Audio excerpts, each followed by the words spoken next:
lokacin da kika kalle ni sai na rasa abin cewa, domin abin da ke raina ya fi tarfin magana. Bai magana son ki ya wuce fassara, bai magana ke ce hasken zuciyata.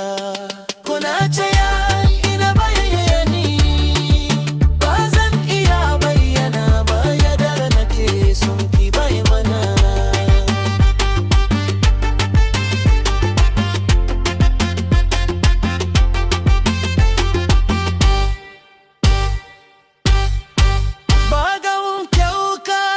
Na so ki ba,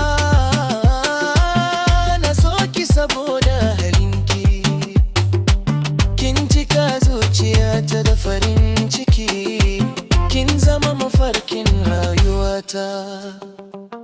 Idan na tuna da ke sai murmushi ya bayyana, kamar wanda ya samu taska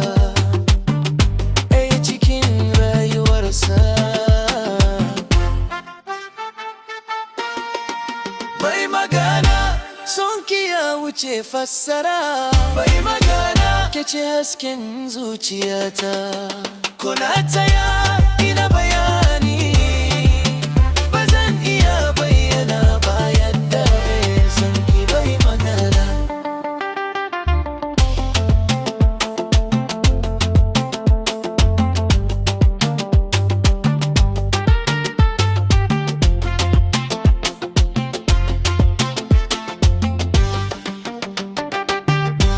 Taurari za su iya magana da sun bada labarin sanki, idan zuciya za ta iya rutu da ta cika duniya da sunanki. Bai magana ke ce farin cikina, bai magana ke ce sarauniyar rina.